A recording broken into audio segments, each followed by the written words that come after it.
have 7 o'clock. So I This will meeting call is being recorded. this meeting of the Richland County Board to order and ask that we begin with clerk taking the roll, please. Caro. Here. Miller. Here. Kramer. Here. McKee. Here. Engel. Here. Hendricks. Here. Gill. Here. Actually, Mr. Manning. And Mr. Gill. Here. Glassburner. Here. Harwick. Woodhouse. Here. Turk. Here. Cosgrove. Frank. Here. Severson. Williamson. Here. Cooey. Here. Fleming. Here. Brookins. McGuire.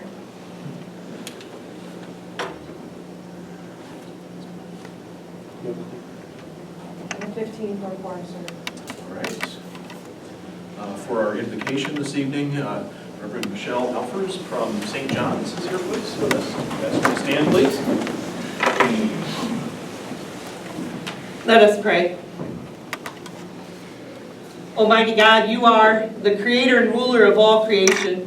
From you come all good authority and leadership. I ask that you bless all the leaders in Richland County, and especially tonight our county board.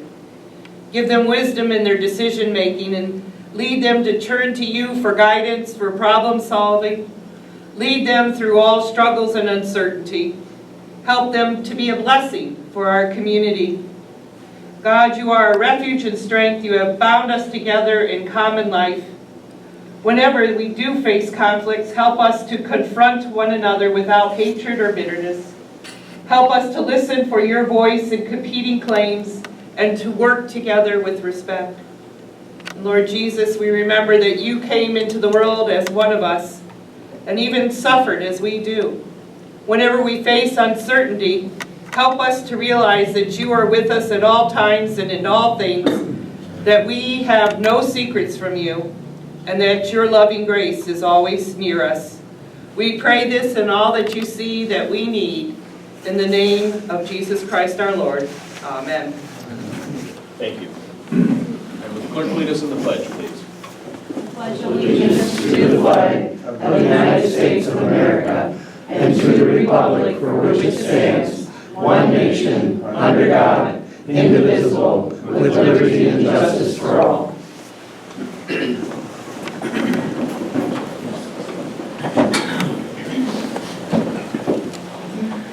And are we in compliance with the open meetings law? We are, sir. Very good, thank you. Before us, we have a 27-point agenda. I will note that item number 13 has been removed from the agenda. So with that change, looking for a motion to approve our agenda for tonight.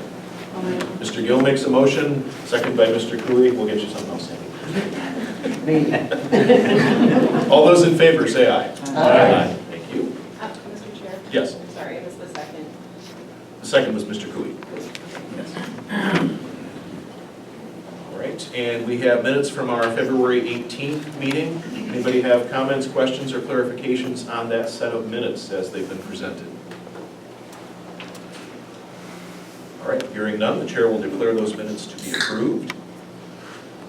Item 8 on our agenda is public comment. We have members of the public that wish to comment to the county board tonight.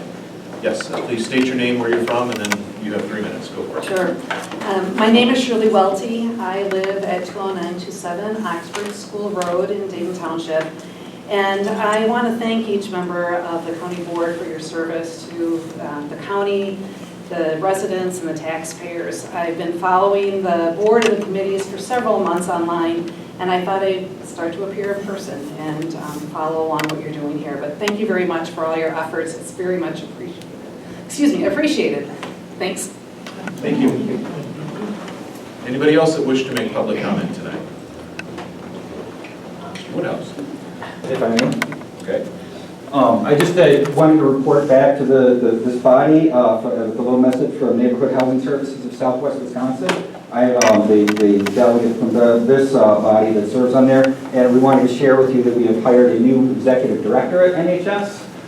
Frederick Heater started with us February 24th. has a lot of housing experience in other states and new construction, new development experience. We're super happy to have him at NHS. And just ask you to stay tuned because there's a lot of good things coming and some exciting projects from NHS. Most notably, the one that I can share is that we will have a new home construction with it by NHS in this spring. We're putting a shovel in the ground. It's been 8 years since NHS has built a new home, and we will be doing that this spring. So just stay tuned. Thanks. Thank you. Anybody else wish to make public comment, either here in person or online tonight?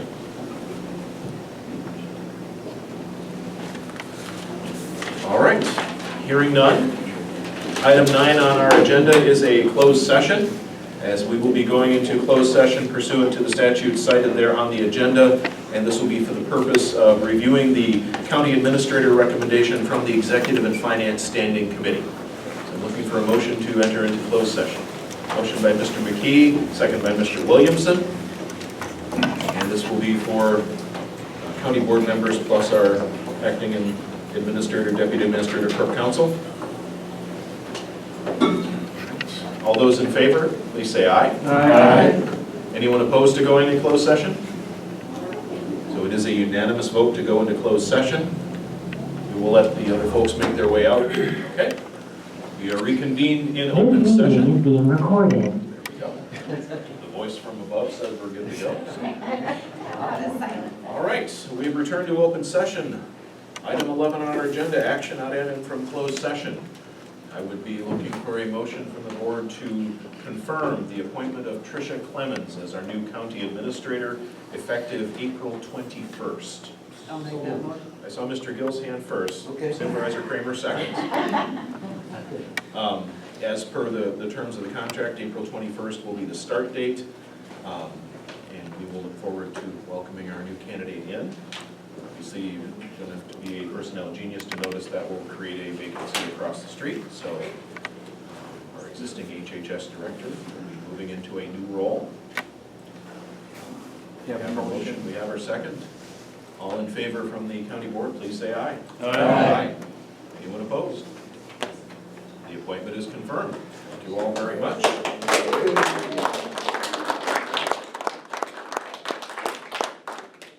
Publicly congratulate Tricia, to thank the other applicants that we brought in that went through the interview process. It was a pretty rigorous process. Thank the committee members who took part and a couple of other county board supervisors who also sat in on the meet and greet and the interviews that we did. It was a lot of stuff to do, but thank you to everyone and thank you to Tricia for agreeing to accept the position. So we will move forward. Item 12, appointments to various boards, committees, and commissions. The Committee on Committees did meet prior to our meeting tonight, and we have a list of appointments to bring forward.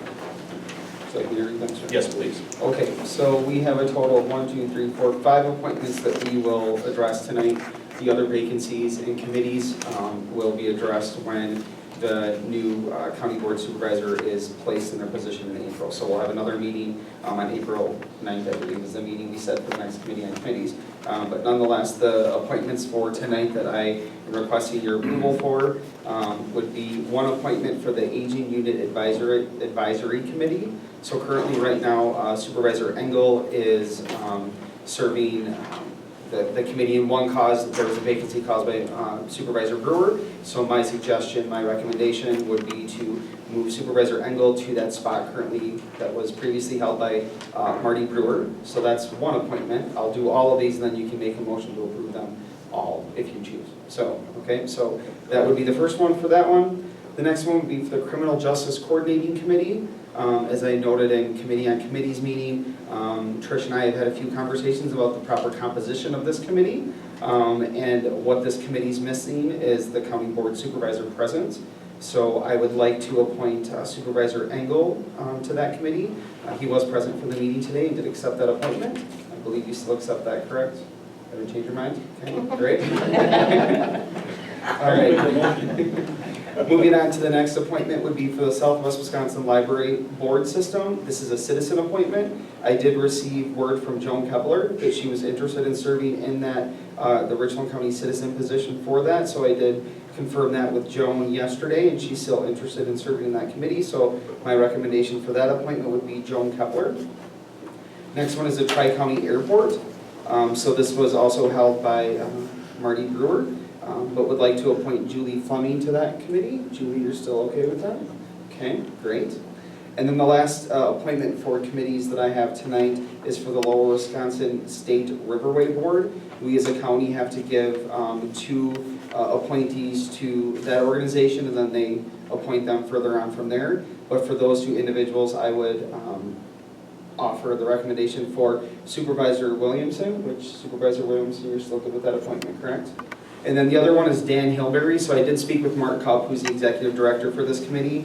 These appointments have to be confirmed to the appropriate body by May 1st. Dan Hilberry did agree to that appointment as well. So it would be Supervisor Williamson and Dan Hilberry that I would forward to the applicable party for that Lower Wisconsin State Riverway Board committee. So those are the 5 that I have for tonight for this part anyway. Okay. Very good. Looking for a motion to confirm these 5 appointments. Motion by Kramer, second by Cooey. Any discussion? All in favor, say aye. Aye. Anyone opposed? We've confirmed the appointments. Thank you. Yep. Continuing on, we do have another appointment to confirm tonight, and that would be for a Pine Valley Community Village Administrator. Derek, proceed with that one. So this one is separated out from 12 because this is not an appointment to a board, committee, or commission. It'd be an appointment to a position here at the county. So that would be for the Pine Valley Community Village Administrator. Angie Wall was previously serving in the interim capacity. She stepped down from that, and as a result, my recommendation would be to appoint Brittany Paulus. Brittany Paulus was kind enough to also do some consulting services for us as well, and I know has been a resource to Angie on a few different occasions while Angie was serving as interim. So my recommendation for the Pine Valley Community Village Administrator would be to appoint Brittany Paulus. And Brittany is back there in the gray if you haven't met her. So that would be my my recommendation for that appointment if you so choose. Okay. Motion by Kramer, second by Hendricks. And discussion.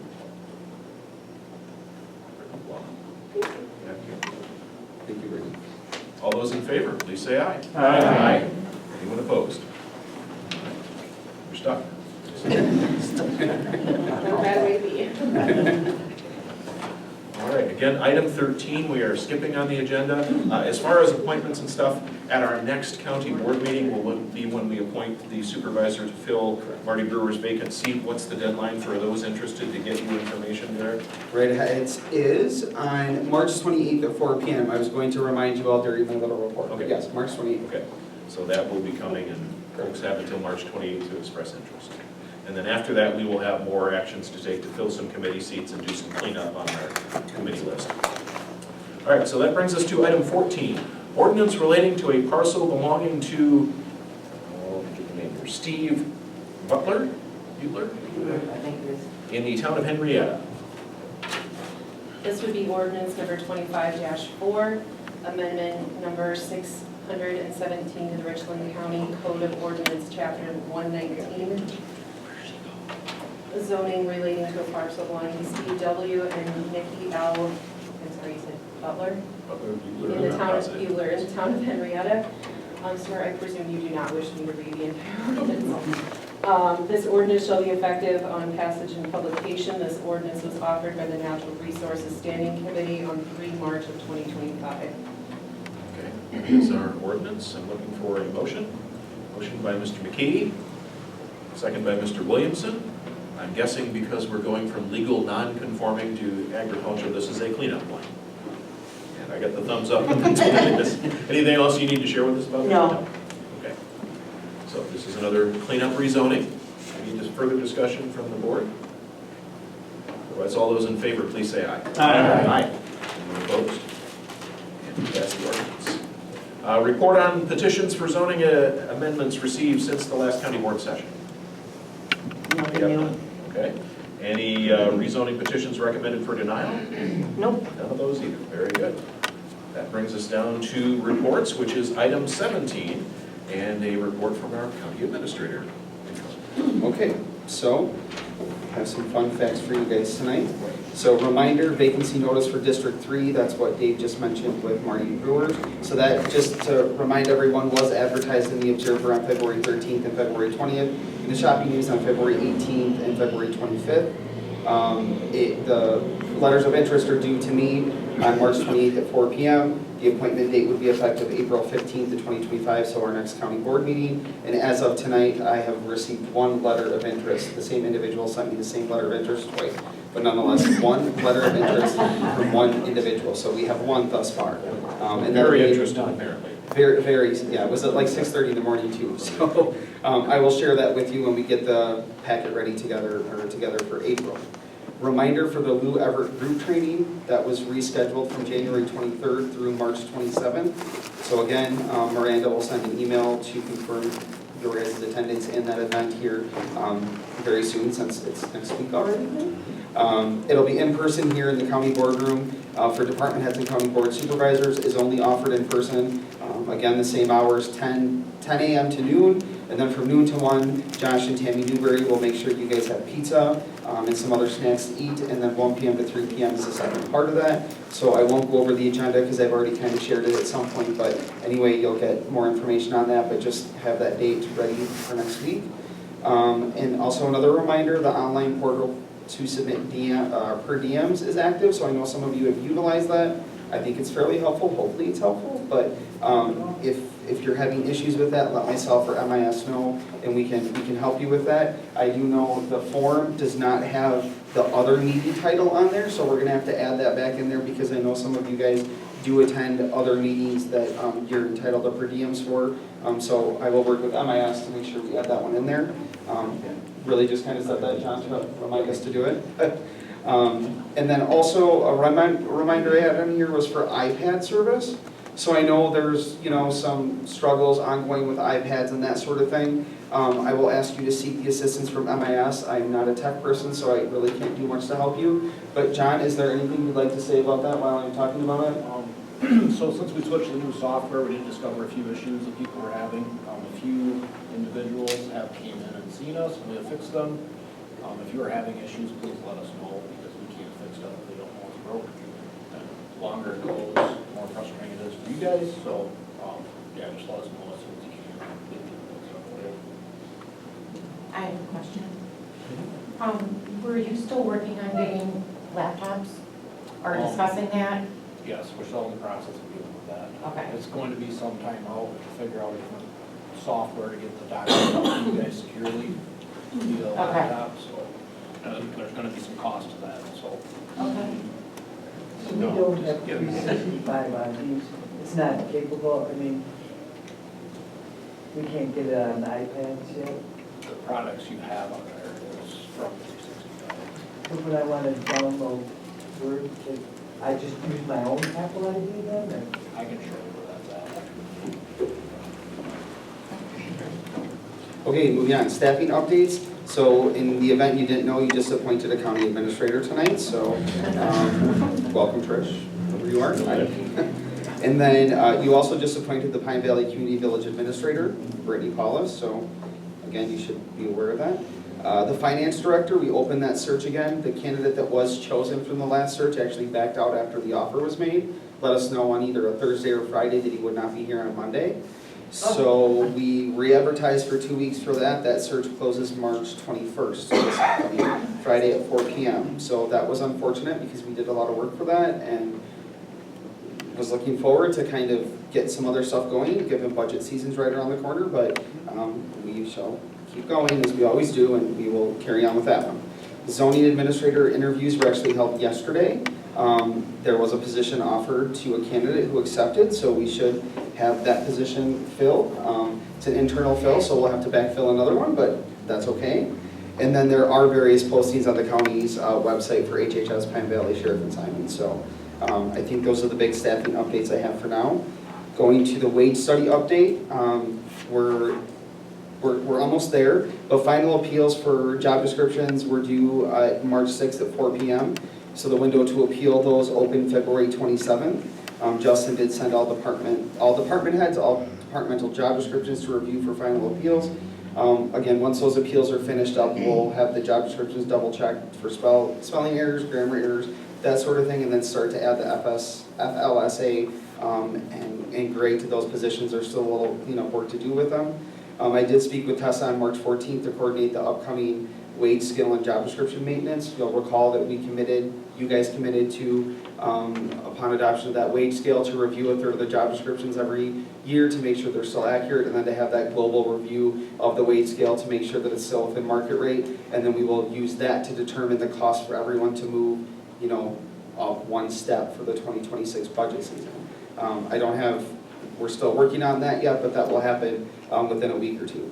So as I'm a firm believer in giving credit where credit is due, I need to once again thank all the staff for their hard work throughout this process. It wasn't easy, it was incredibly frustrating at times, but we did meet our goal of having that updated market rate wage scale, updated job descriptions, which some of them were still on typewritten form from the early 60s, I'm not sure when. But we did form a plan then of maintenance to ensure that the county pay rates are aligned with the current labor market to the best of our financial ability. So yeah, the process was hard, but we did end up with a product that did move us a little forward in terms of pay.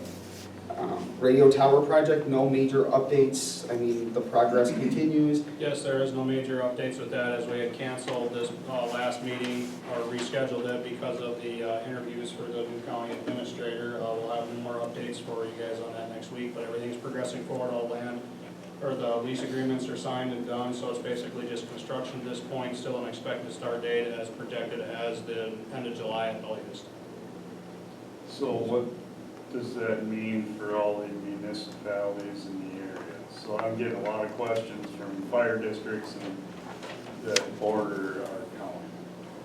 That is still to be determined on their startup plan for the radio towers. I have a meeting scheduled next week, Richland Center Fire Station.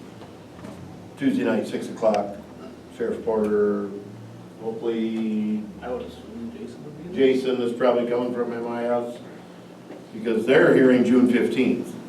So I don't know. Anyway, I've talked to Josh about it. So trying to get our county guys, fire departments up to date.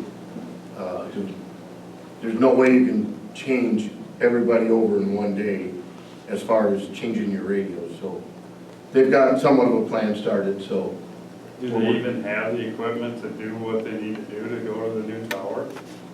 Or does that matter? Because that's where I'm getting the questions from Muscadet. I mean, I'm on that fire board, and I got a meeting tomorrow night, Thursday night, and they're already asking questions. So do they got to switch over to digital? You know what you know where I'm going with this, right? Yeah, and I talked to Sheriff Porter about it, and they have one channel that's not designated yet, so the discussion on possibly leaving that channel open for analog for a while. So they're working on it, and it's good that again, there's people being left out of the, like we were on the whole radio tower project. I want to thank Steve. I mean, he kept after people to let us know what's going on. It's a lot of money. Well, they're not prepared to go digital. No. Nobody has the money to switch everything digital. And at one point, there was talk that whether it was good or bad, that we were going to kick in money to help do that. Well, I don't know where that's at. So it's just understanding that, you got, just to where I'm at, Blue River and Muscadet that are going to be very much in tune with this radio tower project and not being able to use it or not, whatever. I'm not versed in it, but. So I would suggest that we talk to the consultant that we have, because gateways are available that take the analog into the digital side, and that changes things, so we don't have to have that delay. We've also brought up in public safety the discussion of what money is going to be there for end user equipment. That's a process that has to be really looked at, as how do radios get turned in to get a different radio, what's the cost, is there cost sharing? None of that has been discussed yet, and I think it's time to bring that to the table to start that. We're close enough now to make those decisions. And Gen Com will have hopefully one or two representatives there. So. Good. And Bob, if anybody wants to, learn more about it, Yep. next Tuesday night, 6 p.m. So you sent that out to all them municipalities? Yeah, Daryl has sent it out to the whole Richland County group. But eventually, then we want to update right now, we just concentrate on Richland County, there's fire departments that serve here, then we'll go to the outlying areas, because they will end up here someday, so. All right, next thing on my agenda here is Tyler implementation underway, so you're all very well aware of the fact that we're going through software transition. The GL and the accounts payable portion are going well. Invoices are being entered by a couple different departments, not just here at the courthouse. Checks are being printed and reports are being generated, so I need to say thank you to Tammy Newberry, Miranda Heggie, Stephanie Ronfeld, and various fiscal staff once again for the hard work during this implementation. It's kind of a big deal. I say that facetiously because it is a ton of work. The county's treasurer's office is still working on bank reconciliation, cashiering, and receiving modules, so you know that one's up and running. It's doing okay. We just got a few things to work out, which is expected for a project of this size and nature. Payroll implementation is underway now, so we spend roughly 3 to 4 hours every day last week doing payroll stuff. I have my notes in here again that says, for those of you that don't know, this is a huge project, right? Because it's again, a massive undertaking. We've been using that same Avenue Insights 400 system since the late 80s. We're going from green screen to like real live computer screens now. So it's just a lot of coordination and work. Parallel payrolls should be around the week of the 24th. Validation should be the week of April 7th. And then anticipated go live date would be April 28th. With that being said, as I give credit to the fiscal folks, I have to give credit to the payroll folks too as well. So Tammy, Michelle, and Justin were on lots of calls last week, working very hard to make sure that the configuration information was uploaded so payroll could be processed. I know Tammy Hendrickson spent a lot of evenings here at the courthouse working on that stuff. So again, I'd like to give credit where credit's due, so thank you all for helping with that process. I do have a side note here that this software transition does not simply end once a configuration is complete. It's going to take several months into the next year or even years to have all these pieces of this ginormous puzzle working together and to fully reap the benefits of that software. So just because we've converted doesn't mean it's like plug and play and the world happens. It doesn't happen. It's going to be continued patience. Where applicable to department heads, there's going to be a delay in getting your reports because we're all using to learn the software. But as you guys request information, know that we're doing our best to work with this new software and still double checking stuff as we go. So it just doesn't end once the configuration is complete. I have learned that from the GL side. It doesn't work that way. UW campus update, we've kind of already touched on this, but the reconfiguration committee did meet on February 12th. At that point, as Supervisor Turk mentioned earlier today, we went over county needs, so priorities, jail, sheriff, judiciary spaces, housing needs. We did give consideration to given mandated versus non-mandated services. I know that word gets kind of scary, but essential, non-essential services, however you want to look at them. But nonetheless, we've already kind of reported what I had here, so we'll have our next meeting coming up here. We have met with Representative Kurtz a couple different times to talk about campus-related stuff. And, progress is being made. It doesn't seem like it, but there's some things we have to do before we can really do other things. So we're kind of still in those initial stages of moving that project along. And then just some other administrator things going on. The Register of Deeds, the property lister, and the land conservation. County clerk and court counsel are working together to ensure that we're able to comply with Act 235 that goes into effect April 1. That involves the shielding of judicial information. So I need to thank Deb, Julie, Kathy, and Mike for working together on this. I think we got a pretty good grip on what we need to do and have something in place that goes into effect April 1st. Thank you. Josh and I did meet with the rep from Jessica from Wisconsin County Mutual to begin initial explorations into establishing those comprehensive finance and HR policies. So Josh and I had some really good examples to work from. So we have that process started. Again, we can't do that in a day, but nonetheless, we've made an effort to move forward with that. Chair Turk attended the community forum last week and the Rockwell tour and local industry discussion. I was going to go to that, but I stayed here to do other things. And then just some clerk stuff, because in case you didn't know, there's a spring election a few weeks away. I'll be working with the clerks to transfer WIS vote duties from the county to the municipalities. That's effective 1/1/2026. And last but not least, if you want to see my time card, I have my time card. What are WIS vote duties? WIS vote is the data entry, the election information, voter participation registration. That is something the county has historically done. We then switched to a contracted method to do that, but come January 1 of 2026, the municipalities, as it is their statutory duty, will be doing those data entry duties. So the rest of my year is going to be spent making sure that my 22 clerks are good to go with all that. Some of them are actually already started a few years ago, but the rest of them are going to be doing it in January. So I think that's all I have. Thank you. Josh, do you have anything for interim administrator? No, I think he's pretty much covered everything in All there. right, thank you.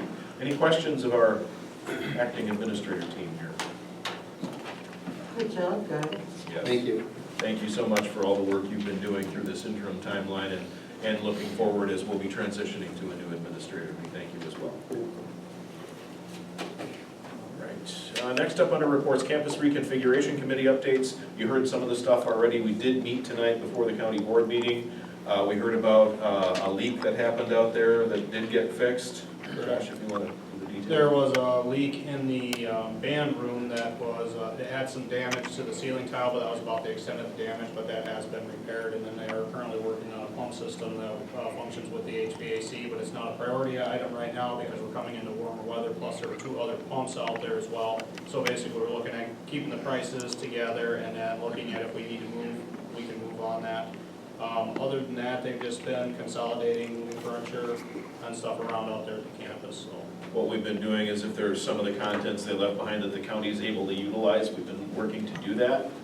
We haven't gone any farther than that as far as dispersing any other stuff to other places yet. We did talk tonight at the Campus Reconfig Committee about getting some experts in who can give us some guidance on some of the specialized pieces that are out there to know what they're worth and what value might be, what possibilities might be for those things. So we'll be moving forward on that. As Derek had said, we've had Representative Kurtz go through the buildings with us, and he's putting a little pressure on UW System for us. And Corp Council has reached out, and we'll have a conversation tomorrow with a representative from UW System to see if we can get back into conversations with them about how they can help us deal with the enormous volume of stuff that they left behind, thinking they were doing us a favor. There is a fair amount of what would be classified as non-usable items. Wow. So, yeah, okay. I'm trying to be generous here. You said it right. Yes, and the West Bridge work will begin soon, correct? Yes, the engineering consultant was MSA, and then Larson Bridges, they were selected for the job. They are going to be starting next month on it. Our pre-construction meeting is next week, Monday, to start that bridge. We will put up signs to make sure we direct people around it, so they can get to Simons, get to whatever they need to get to. And then also let it be known that that other bridge, as deteriorated as it is, if we have an emergency out there, fire trucks or whatever needs to get through, they can get across that bridge. It is down posted to protect that bridge, but during an emergency, they can still get through. So we'll have more details after the pre-construction meeting next week of exact timeline and stages that's going to happen, but be prepared to see some work happening out there blocking the one main entrance. Other than that, I think that's, we have another agenda item coming up with something we'll deal with from reconfiguration too, so. Any questions on campus stuff? Yes, Supervisor. Haven't got our 2 million yet? We are in the process of putting together what we need to send in. We are looking at cost estimates for different things we could be doing, and no matter how you add it up, that 2 million seems to go pretty fast. So it will not be hard for us to spend that, let's put it that way. Why is it? Well, she could get it. Yeah, we are conscious of, and you've been in conversation with WEDC about timelines, so we have a connection with WEDC, and we'll get that grant paperwork put together and applied for. Apparently they don't need schematics and stuff, but they want a plan of what we're going to spend it on. And so we need to get our list put together of what those plans will be. Can it be used for the bridge? Yes. Yes. That's going to be a pretty good chunk of it, and, you know, the other bridge obviously is deficit too, so what then we'll be considering, okay, do we go ahead and fix both of them so they're all done? Because that increases the value of it to a future user, you know? And then we'll look at other things that we might be able to use those funds for. Basically comes down to a direction being picked by the county as a whole, what you want to actually spend that money on, which means you need an actual plan for the campus, and until that, we can actually formulate a plan, everything through campus reconfiguration up through the proper chains. We can't really go apply for that money because we don't know what we're going to actually spend it on. after we spend it, they want an accounting of what we spent it on too, correct? Yeah, they need, Yeah. they need to know how we're using the money. Yep. So, still in progress. Other questions? Yes, Supervisor. I listened online, but as far as items, I heard you guys say that you kind of are gonna, pass that forward or whatever, but nothing was mentioned about the props and the community players items in there, and they didn't have a chance to get We have a theirs couple out. of options for how we're gonna deal with contents out there. One of the ideas was to have an auctioneer come in and do an auction. With the volume of items that are out there, it would be a months-long process going building by building, one building each month, and taking pictures, posting stuff online, grouping stuff in lots. If that's the model we would go with, then the prop room is a lot. Somebody would bid on the entire contents. And there's costumes and props and all kinds of stuff in that room. It's just thousands and thousands of items. It is not properly organized. It's Right. a mountain heap of costumes and Yes. props on top of each other. It would take you a good, almost week to actually sort through the amount of props just in that one room. A week with a whole crew. Right. So, thus far, we haven't, not with anything on the campus, let individual people come in or organizations come in and look at stuff, and we don't want to go that route because we don't want to be accused of showing favoritism to one group over another. We have worked with the foundation, the campus foundation, with community players, because there was stuff there that belonged to them, and we gave them opportunities to, and from what we hear, they've gotten their stuff out, so. Correct. They didn't have enough time.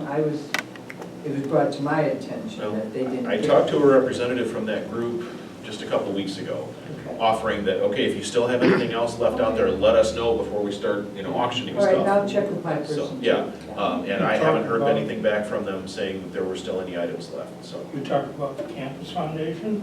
The campus foundation was given an opportunity to get their stuff out as well. I think they've got it all out. Yeah. I believe they did. Okay. I believe they did too. Yeah, that's the indication we heard, and so, what is left is, as it stands right now, all of it belongs to the county and it's ours to deal with, but again, we're hoping to re-engage in conversation with the UW system, since it is now state budget time and UW system is making a pretty significant budget request. There may be some leverage there, so having a local representative that's on the Joint Finance Committee is beneficial.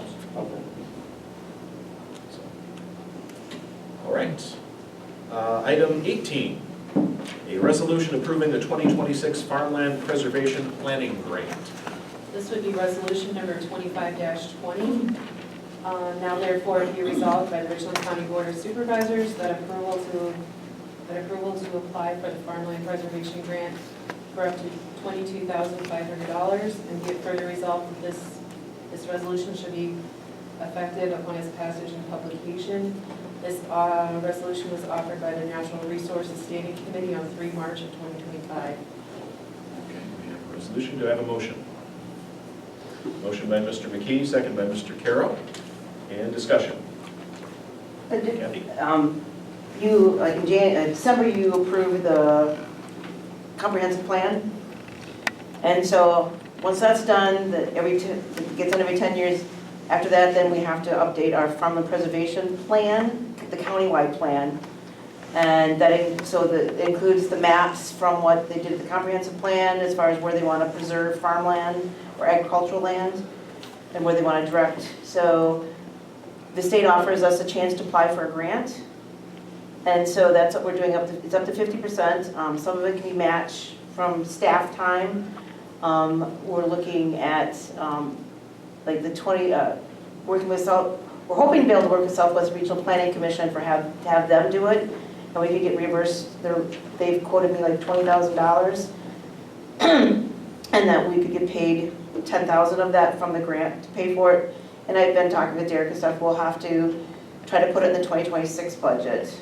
If we not, then I'll be the one doing the plan. And but it has to be done by approved by the state by December 31st next year. All right, any questions from the board?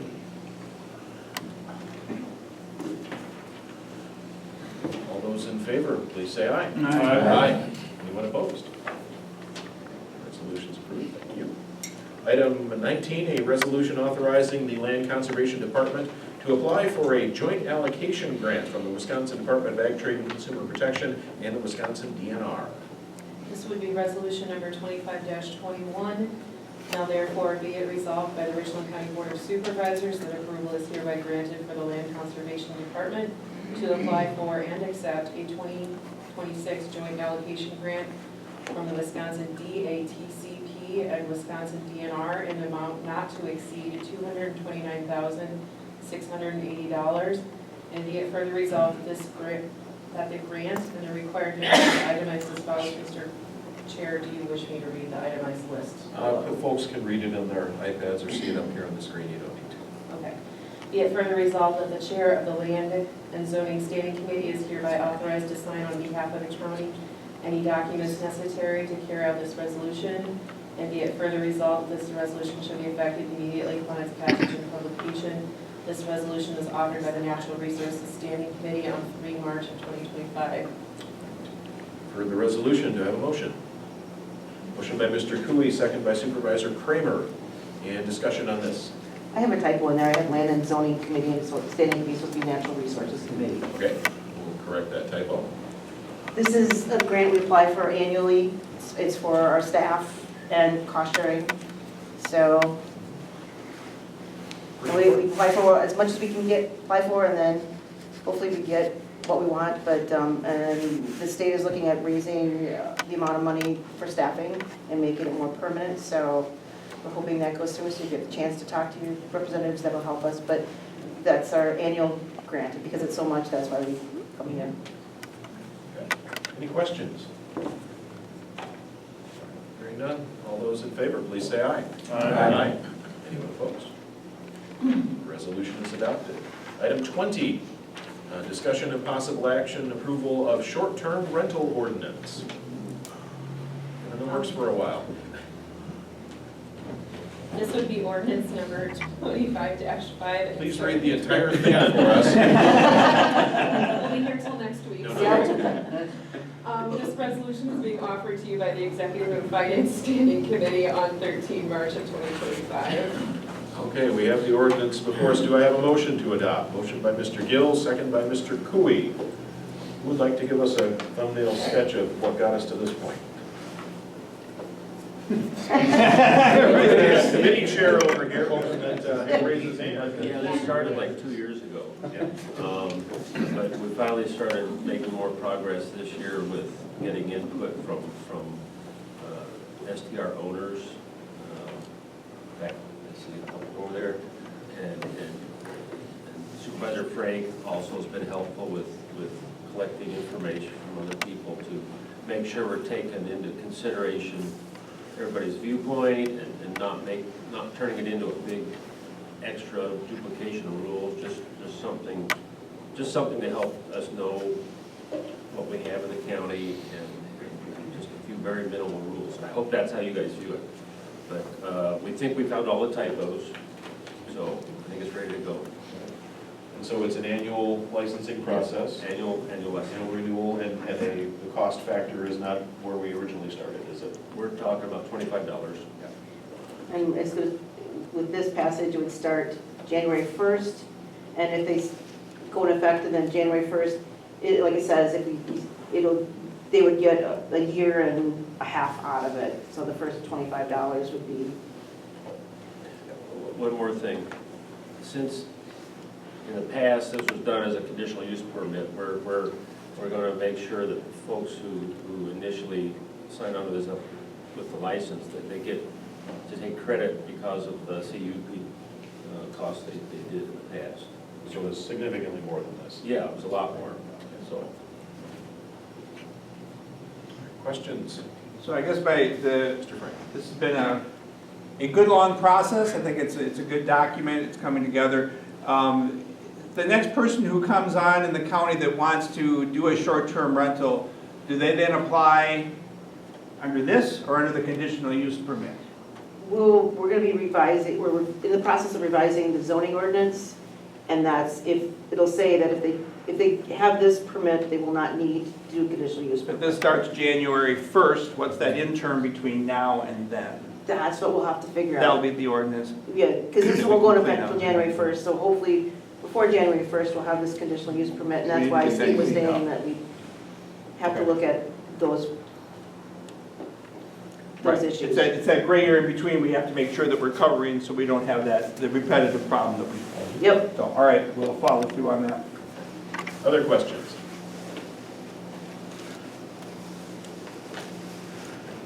If there are none, then all in favor of adopting this ordinance, please say aye. Aye. Anyone opposed? The ordinance is adopted.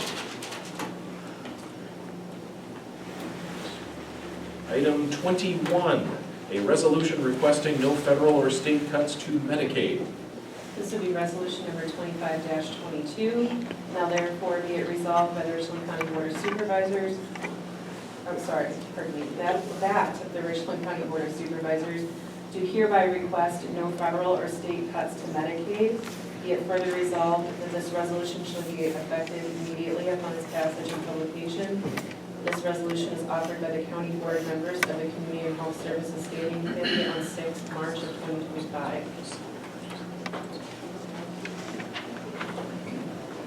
All right, so you have the resolution before you. Do I have a motion? Motion by Mr. McKee. Second by Mr. Engel. And discussion. The resolution goes to legislators? I was just asking Mr. Kalish about that. Typically, we have language in there that specifies we'll send it to legislators whose district includes part of Richland County. I think that's an assumption that we should follow through on, even though it's not explicitly stated here. Mr. Caro has a question first. It was the same thing, Robert. Are we going to say state and federal? Yes, state and federal legislators Right, whose okay, district. good. Ms. Clements, go ahead. So there's proposals on the federal level to make some pretty significant cuts to Medicaid. There's discussions up to $880 billion. Many of our people that come through HHS do receive Medicaid, and it is very important to them. 28% of the people in Richland County receive some form of Medicaid. We have 69 businesses that are funded by Medicaid. The majority of our individuals who receive mental health care through our community are on Medicaid. The worry is if Medicaid is cut significantly, it is going to have a ripple-down effect, and that people aren't going to be able to get their needs met, either their health needs, their mental health needs, and it will lead to increased costs to the county. So I'm asking that you support this resolution, asking for no cuts to Medicaid. And in fairness, this wouldn't just impact HHS. Correct. It impacts Absolutely. at Pine Valley, Pine Valley, it yes. impacts on our EMS service. Yes. So, Mr. Gill. Are we doing this in concert with other counties or other organizations? Yep. Okay. This is something, this resolution goes across the state, and it was provided by the state. They just, or by groups across the state. They just asked us to fill in the number of businesses that would be impacted and the percentage of people that receive. But yes, this is across the state. Other questions? If not, all those in favor, please say aye. Aye. Anyone opposed? The resolution's adopted. Item 22, resolution accepting donations to the Simons Recreation Complex. This would be resolution number 25-23. Now therefore be it resolved by the Richland County Board of Supervisors that the following donations from the Simons Recreation Complex Foundation to the Simons Recreational Complex are hereby accepted, and there's several listed below, with a total donation amount of $21,525. And be it further resolved that this resolution should be effective immediately upon its passage and publication. This resolution is offered by the Executive and Finance Standing Committee on 13 March of 2025. Also was approved at the Simons Natatorium Board on February 10, 2025. Good. That's the resolution. Do I have a motion? Motion by Mr. Cooey, second by Mr. Frank. And discussion. Continuing support from the foundation for the facility. And Mike, you can talk a little bit about what they're donating here. Yeah. So this is, again, about half, a little less than half of their $50,000 that they've committed for this year. Again, they did $50,000 last year. And they're committed to replacing or upgrading the equipment at Simons, which is helping us drive membership or raise membership. So this particular donations are replacements, so 2 replacements of older treadmills, 2 replacements of older recumbent steppers. One of these is going to be similar to, if you remember last summer, we purchased a wheelchair, inclusive wheelchair machine. That was our first one. This is also one that we can remove the seat, wheelchairs can go in and use them. So it'll be our second inclusive piece of equipment. And then some replacement hand weights, dumbbells. So this again is about a little less than half of their 50,000 committed, so we'll be going after them for the other half in the next couple of months or so. You mentioned the importance of renewing some of that equipment. Can you share what you've shared with the executive about what's the membership been doing lately? Yeah, so membership, actually in the last 7 months now, I guess, we're up 600 members, 600 new members in the last 7 months now. So we're back to pre-COVID numbers, so the last time numbers have been this high has been 2018, 2019. 2018, I guess, was the last time they were this high, which was the last time that Simons was looking at an addition and working with the UW at that time on connecting with the gymnasium. So in that time, there was obviously a need for more space, so we're starting to see that now. So that's why you're hearing a lot more conversations about more space. But we are back to pre-COVID numbers. We're back up to about 2,400 members. Yeah, things are looking really good, and a lot of that is because of these replacement, this new equipment, some new paint, new sign refurbished that the foundation also paid for. So people are seeing investments into Simons, so they're starting to feel more confident that Simons is going to be around for a while. So those members are coming back and they're committing to longer-term memberships. In fact, our 12-month memberships have risen faster than any other membership that we have. So that kind of shows that people know that we're going to be around for a while. So they're not signing up for 1 month and saying, well, we'll see how things go. They're signing up for 12 months and saying, we think we're going to be around for 12 months. So it's all been really positive. Anybody have questions?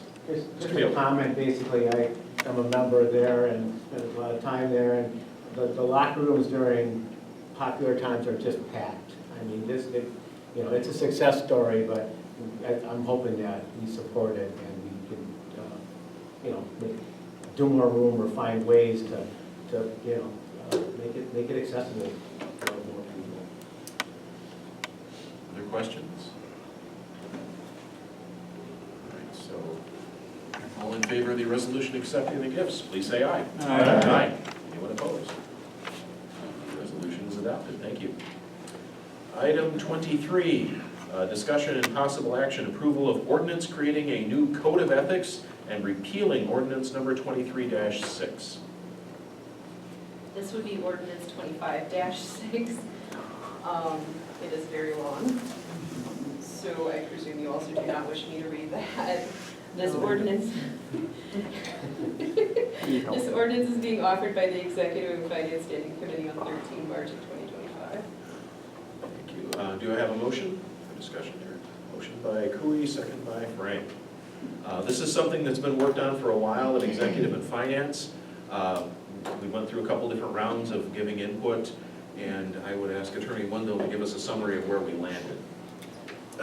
So the ordinance before you is a little bit more robust than the one we have on the books. It spells out a lot of the conduct that could potentially be subject to sanctions under this policy. The main change is, you may recall that this kind of came about because when we had changed our rules of the board and updated our committee structure, we had designated an ethics board. And so I kind of said the Executive and Finance is the spiritual successor from Rules and Strategic Planning, why not them?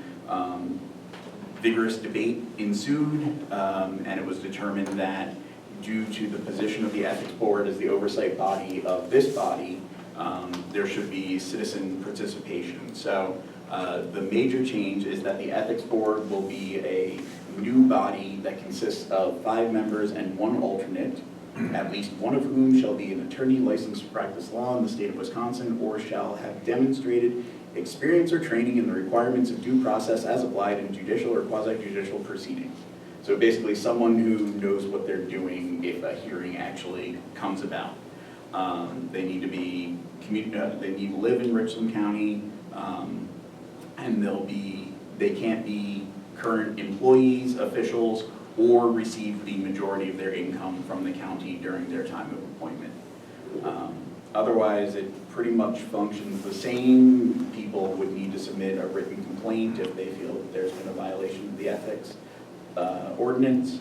and then that would be investigated and potentially lead to a hearing, and that could potentially lead to sanctions. This conduct is separate from the conduct listed out in the rules of the board. So this is the real naughty stuff. This is abuse of your positions of power for personal gain, and as potentially borders on criminal conduct. But the other point I should make is that this ethics ordinance would apply exclusively to public officials. So all of you, any appointee to any board, committee, commission, but not the employees. Per the committee's direction, employees, I'll be developing a separate policy, ethics policy for the employees. And then that way the committee can maintain oversight of the actual employees of the county. And this ethics board will not have any county board members on it, it will be citizens. That was the direction the committee decided. One thing that was discussed was the annual meeting. I reviewed our committee structure document. None of the other committees mandate a specific meeting schedule, and so I left that out. What I think we'll strongly suggest to them, and certainly there will be certain obligations that they'll hopefully want to fulfill, because by serving on the ethics board, they actually become subject to this ethics ordinance. So it's a good idea for them to have some idea how that works. Questions? I will say in recent history, we haven't had an issue that's risen to an ethics concern for any public official in our county that we've had to have an ethics committee address, but if we didn't have a process, then something would probably happen and we would need it. So having it in place will be a good thing. Obviously, it will take some time to advertise and recruit for the members of the committee and get them established and set up. It does specify that the county administrator provides administrative support for the committee, and the county attorney provides some support in that, right, but is not involved in what they're doing, correct? You're not acting on their behalf, or? Well, I think it would depend. Okay.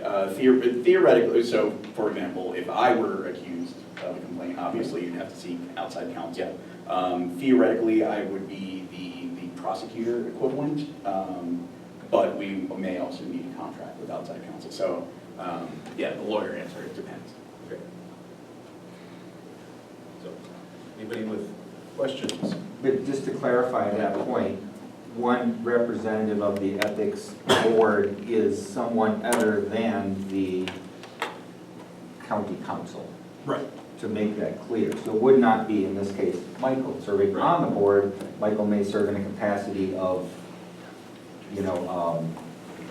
advising, right? I'm pretty sure if I did the math, I'd fall under the majority income exemption anyway, so.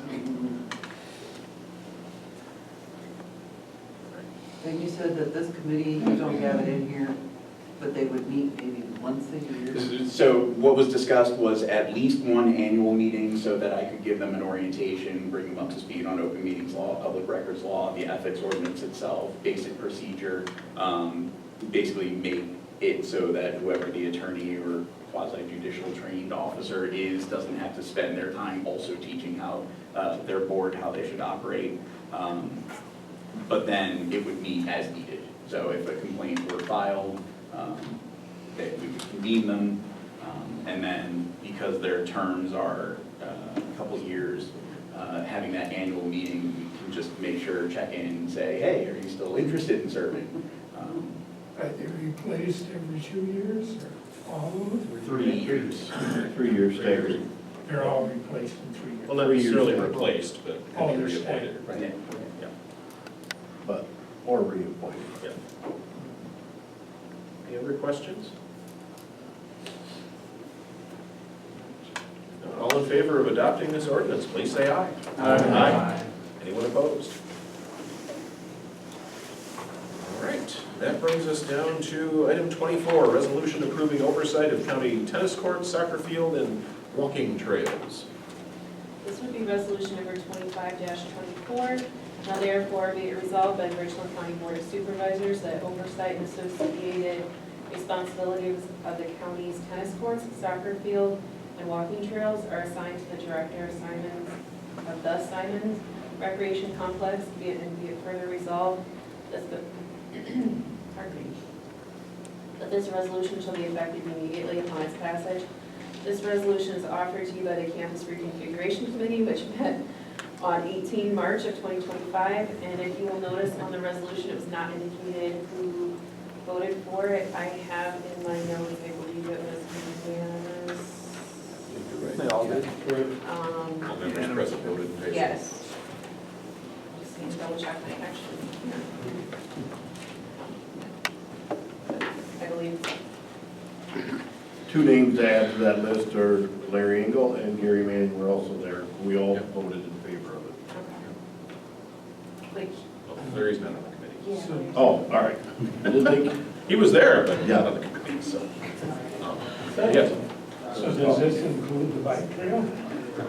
No, that's not part of, what we're talking about, there are walking trails up on the property behind Simon's up in the hills back of the campus there, as well as the tennis and basketball courts that are adjacent to the parking area from Simon's, and the soccer field that's down at the bottom that Simon's typically uses to dump water on when they drain the pool, but it has been used by the school district in the past. So what we want to do, and it's in the body of the resolution here, is make it clear that, okay, this grouping of stuff is all Simon's.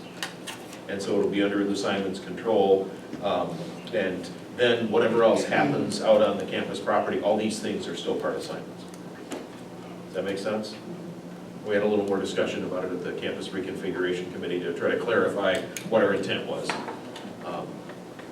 I'm in full support of this, but I also, in the future, would welcome a resolution and have that oversight of the gymnasium as well. That's in the future. Understand. Questions about this resolution? All right, if there are no questions, then all in favor, please say aye. Aye. Anyone opposed? Mr. Chair, Yes.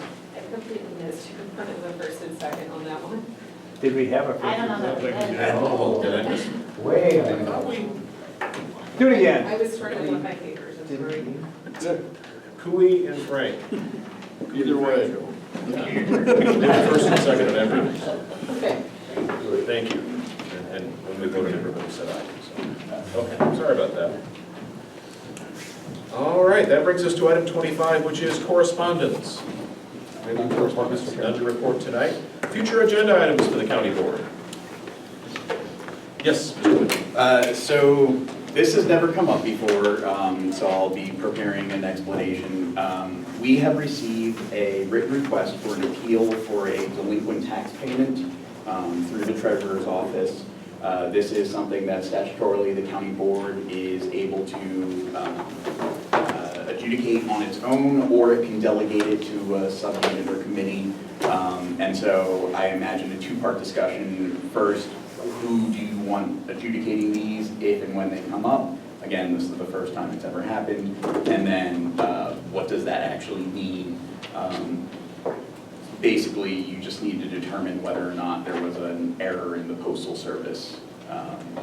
But it's helpful to have a policy for this. And again, it's never come up before, so we don't have one in there. Okay, so at our April meeting, we'll be prepared to discuss that.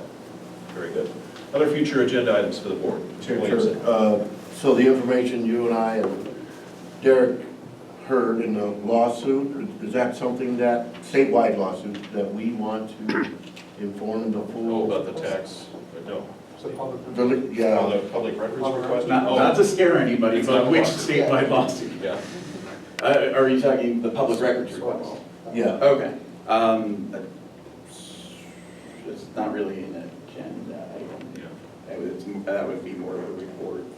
Yeah. We have an open records request, we're complying with it. Yeah, that's, you've heard of the GO committee. It's a state government thing. Yeah. All right, any other future agenda items? If not, then I need someone to take Gary Manning's spot and make a motion to adjourn. Motion by Supervisor Fleming, Second by Supervisor Kramer, all in favor? Aye. Thank you very much.